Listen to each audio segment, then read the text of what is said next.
आजवर तुम्ही खूप प्रकारचे केक पाहिलेही असतील किंवा खूप प्रकारचे केक टेस्टही केले असतील आणि खूप वेगवेगळ्या फ्लेवरचे केकही तुम्ही खाल्ले असतील. पण आज मी माझ्या मुलींसाठी अतिशय पौष्टिक आणि हेल्दी असा, जराही मैद्याचा वापर न करता किंवा साखरेचा वापर न करता, कोणतेही कोको पावडरचाही वापर न करता मुलींसाठी केलाय स्पॉन्जी जाळीदार नाचणीच्या पिठापासून आज आपण केकची रेसिपी बघणार आहोत. तर व्हिडिओ कुठेही स्किप न करता शेवटपर्यंत नक्की बघा. नमस्कार, माझं नाव करिश्मा माने. मानेज रेसिपीमध्ये आपलं सगळ्यांचं स्वागत आहे. इथे मी 1 वाटी नाचणीचं पीठ घेतलं आहे. नाचणीचं पीठ इथे मी चाळून घेतलं आहे. आज मी माझ्या मुलींसाठी अतिशय पौष्टिक असा हेल्दी केक तयार करून घेणार आहे. नाचणीचं पीठ इथे 1 वाटी चाळून घेतलं आहे. 1 वाटी नाचणीच्या पिठाबरोबरच इथे मी 1 वाटी 0 नंबरचा रवा घेतला आहे. अगदी बारीक असा रवा घेतला आहे. जर तुमच्याकडे जाड रवा असेल तर तुम्ही त्याला मिक्सरला फिरवून बारीक रवा तयार करू शकता. लक्षात ठेवा, 1 वाटी नाचणीच्या पिठासाठी 1 वाटी बारीक रवा घ्यायचा आहे. दोन्ही मिश्रण छान एकजीव करून घ्यायचं आहे. इथे मी केक करत असताना आज आपण साखरेचा जराही वापर न करता आज गुळापासून आपण हेल्दी असा केक तयार करून घेणार आहोत. ज्या वाटीने आपण पीठ आणि रवा मोजून घेतला होता त्याच वाटीने इथे मी 1 वाटी गूळ घेतला आहे. ज्या वाटीच्या साहाय्याने आपण गूळ, रवा आणि नाचणीचं पीठ मोजून घेतलं होतं त्याच वाटीच्या प्रमाणे इथे मी दूधही मोजून घालणार आहे. तर रवा आणि नाचणीचं पीठ भिजवण्यासाठी इथे मी 2 वाटी दुधाचा वापर केला आहे. तर इथे बघू शकता, जास्तीचा पसारा न करता मी एकाच वाटीने सर्व साहित्य मोजून घेतले आहे. गूळ आपल्याला चमच्याच्या साहाय्याने मिक्स करून घ्यायचं आहे. जोपर्यंत गूळ वितळत नाही दुधामध्ये तोपर्यंत याला छान मिक्स करून घ्यायचं आहे. रवा, नाचणीचं पीठ इथे छान मिक्स करून घ्यायचं आहे आणि मिक्स झाल्यानंतर इथे बघू शकता अगदी रवाळ असं टेक्स्चर आलं आहे. अगदी छान व्यवस्थित मिक्स करून घ्यायचे रवा आणि नाचणीचं पीठ. त्यानंतर इथे आपण दूध आणि गूळ छान मिक्स झाला आहे. तर एका चाळणीच्या साहाय्याने आपण गुळाचे एखादे खडे राहिले असतील तर त्या पिठामध्ये पडू नये म्हणून चाळणीने दूध आणि गूळ छान चाळून घ्यायचं आहे. दूध आणि गुळाचं सर्व मिश्रण यामध्ये छान मिक्स करून घ्यायचं आहे. एकही गुठळ्या न राहतील अशा पद्धतीने सर्व छान मिक्स करून घ्यायचं आहे. तर इथे बघू शकता मिक्स करत असताना रंगही छान येत आहे. तर इथे बघू शकता आत्ता अगदी दूध थोडंसं आपल्याला जास्त वाटतंय, पण थोड्या वेळानंतर हे दूध रवा मिक्स केल्यानंतर दूध आटून जाईल. इथे बघू शकता तुम्ही अशा पद्धतीने आपल्याला एकसकट छान मिक्स करून घ्यायचं आहे. केकच्या बॅटरमध्ये इथे एकही गुठळ्या राहिल्या नाहीत. अगदी व्यवस्थितपणे मी इथे सर्व गुठळ्या छान अशा फोडून घेतल्या आहेत.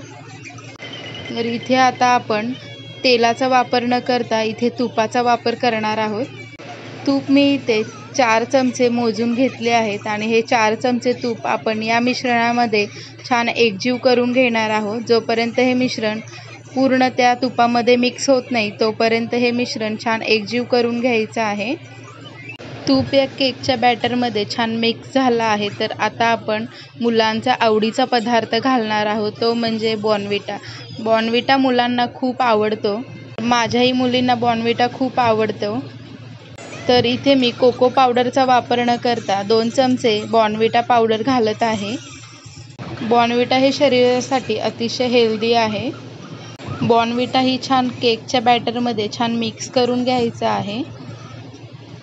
बॉर्नव्हिटा वगैरे छान एकजीव या मिश्रणामध्ये केकच्या मिश्रणात झाला आहे. तर इथे आपण व्हॅनिलाचा एसेन्स घालून घेणार आहोत. व्हॅनिलाचा एसेन्स आपण 1 चमचाभर घालून घ्यायचा आहे आणि पुन्हा एकदा आपण याला छान मिक्स करून घ्यायचं आहे. तर इथे बघू शकता मिक्स करत घेत असताना साधारण मला 15 मिनटं झाली आहेत आणि 15 मिनटामध्ये आपला रवा थोडासा फुलला आहे आणि इथे बघू शकता एक दाटसर बॅटर असं दिसत आहे आपलं केकचं. केकचं बॅटर अर्धा तासासाठी ठेवून देऊया सेट होण्यासाठी. केकचं बॅटर सेट होते तोपर्यंत आपण इथे कुकरचं भांडं घेतलं आहे मी आणि त्याला थोडंसं तेल किंवा तूप लावून घ्यायचं आहे आणि त्याला छान ग्रीस करून घ्यायचं आहे. तर इथे मी मुलांचे जे ड्रॉइंग पेपर असतात ना, ते इथे मी पेपर घेतला आहे. इथे मी बटर पेपरचा वापर न करता मुलांचा ड्रॉइंग पेपर घेतला आहे आणि त्याला गोल आकारामध्ये कट करून घेतला आहे. ड्रॉइंग पेपरवर छान आपलं तेल लावून घ्यायचं आहे. तेल किंवा तूप तुम्ही काहीही लावू शकता तुमच्या सोयीनुसार. तर इथे बघू शकता व्हिडिओत दाखवल्याप्रमाणे अशा पद्धतीने तुम्ही केकसाठी बटर पेपर न वापरता अशा पद्धतीने ड्रॉइंग पेपरचा वापर तुम्ही केक स्टीम करण्यासाठी घेऊ शकता. आज आपण कुकरमध्ये केक तयार करून घेणार आहोत. त्यासाठी कुकरची शिट्टी आणि कुकरचं रब्बर आपण काढून घेणार आहोत. अर्धा तास झाकण लावून ठेवल्यामुळे इथे बघू शकता आपलं केकचं बॅटर छान सेट झालं आहे आणि थोडंसं पीठ आपलं छान थिक वाटत आहे. जर पीठ जर पातळच राहिला असेल तर तुम्ही जर केक करत असताना तर त्यामध्ये तुम्ही आणखीन थोडासा 2 ते 3 चमचा रवा घालून घेऊ शकता.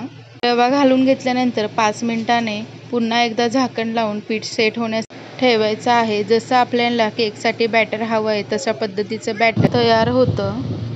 तर इथे आपलं केक करण्यासाठी हे बॅटर छान असं रेडी झालं आहे. तर इथे मी 1 चमचा बेकिंग सोडा वापरत आहे आणि खायचा सोडाही इथे मी अर्धा चमचा वापरत आहे. सोडा घालून घेतल्यानंतर पुन्हा एकदा आपल्याला हे बॅटर छान मिक्स करून घ्यायचं आहे आणि एकाच डायरेक्शनने आपण हे छान फेटून घ्यायचं आहे. जर तुमच्याकडे बेकिंग पावडर नसेल तर तुम्ही 1 पॅकेट विनोचाही घालून घेऊ शकता.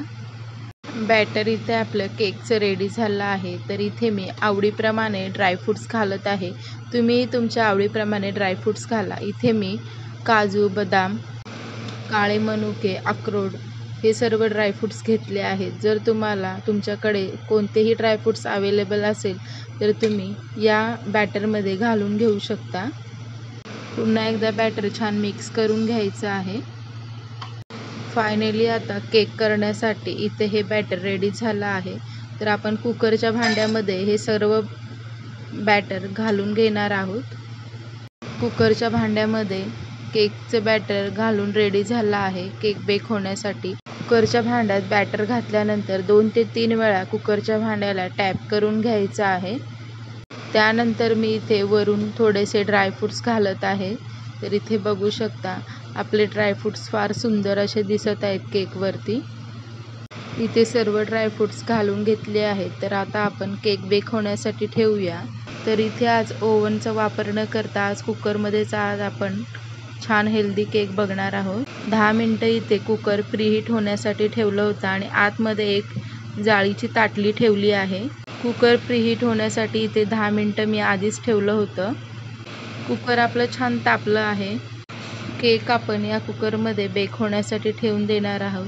अगदी व्यवस्थितपणे आणि हळूवारपणे हा केक बेक होण्यासाठी ठेवायचा आहे. तर आपला फार गरम आहे त्यासाठी मी इथे हाताला चटका बसणार नाही अशा पद्धतीने हे भांडं कुकरमध्ये ठेवत आहे. कुकरच्या झाकणाची शिट्टी आणि रबर इथे मी काढून घेतलं आहे. सुरुवातीचे 15 मिनटं गॅस लो टू मिडियम हीटवर ठेवून कुकर केक शिजवून घेतला होता आणि त्यानंतर लो टू मिडियम हीटवर ठेवून साधारण 30 मिनटं इथे मी केक बेक करून घेतला आहे. तर इथे मी तुम्हाला चाकू टोचूनही दाखवते. आपला वरूनच केक बेक झाल्यासारखा दिसत आहे. अगदी क्रॅकही दिसत आहे केकवर. सगळ्या बाजूने मी तुम्हाला केक बेक कसा झाला आहे दाखवत आहे. अगदी चाकू क्लीन येत आहे म्हणजे आपला केक छान संपूर्णपणे सगळीकडे छान बेक झाला आहे. केक होण्यासाठी इथे साधारण 45 मिनटं तरी मला इथे पूर्ण घेतले आहेत. आपण गॅस आता बंद करूया. केक इथे पूर्णपणे थंड झाला आहे. तर इथे बघू शकता केकवरचे क्रॅक बघूनच समजत असाल केक आतून असा खूप स्पॉन्जी झाला असेल. बघू शकता केकच्या भांड्यांनी त्याचे कडेही सोडले आहेत. सुरुवातीला आपण केकचे सर्व कडे सोडून घेणार आहोत चाकूच्या साहाय्याने. इथे बघू शकता चाकू आपला गोल गोल फिरवून मी हे सर्व कडे छान असे सोडून घेणार आहे. केक आपण उलटा करून घेणार आहोत ताटावर. इथे मी एक ताट घेतला आहे आणि हे केक आपण या ताटावर उलटं घालून घेतलं आहे. 2 ते 3 वेळा असं टॅप करून घ्यायचे हाताने. कुकरचं भांडं मी अलगदपणे वर काढून घेते. तर इथे बघू शकता किती लवकर आपला केक खाली पडला आहे आणि अगदी छान असा झाला आहे. वरूनच त्याचे क्रॅक आणि स्पॉन्जी असा दिसत आहे. तर आपण केकवरचं जे कागद लावलं होतं तेही आपण काढून घेऊया. तर इथे बघू शकता अजिबात खाली केक करपला नाही किंवा चिकटलाही नाही. तर इथे बघू शकता ताटावरनंच केक आपला फार सुंदर असा दिसत आहे. खूप सगळे त्याला आतून सगळीकडून जाळी आली आहे. तर इथे बघू शकता अगदी स्पॉन्जी असा केक आपला इथे तयार झाला आहे. रंगही केकला फार सुंदर आला आहे. कोणत्याही कोको पावडरचा वापर न करता अगदी नाचणीच्या पिठाने हेल्दी असा केक आपण इथे तयार करून घेतला आहे. तर इथे मी तुम्हाला केक कट करूनही दाखवते. केक आतपर्यंत शिजला आणि एकदम मऊ आणि हलका असा स्पॉन्जी झाला आहे केक. तर इथे बघू शकता मी 2 भागामध्ये केक कट करून दाखवत आहे तुम्हाला. केकचा एक भाग मी तुम्हाला इथे काढूनही दाखवते. इथे बघू शकता संपूर्णपणे आतमधून केकला जाळी आली आहे आणि इथे बघू शकता अगदी स्पॉन्जी झाला आहे केक.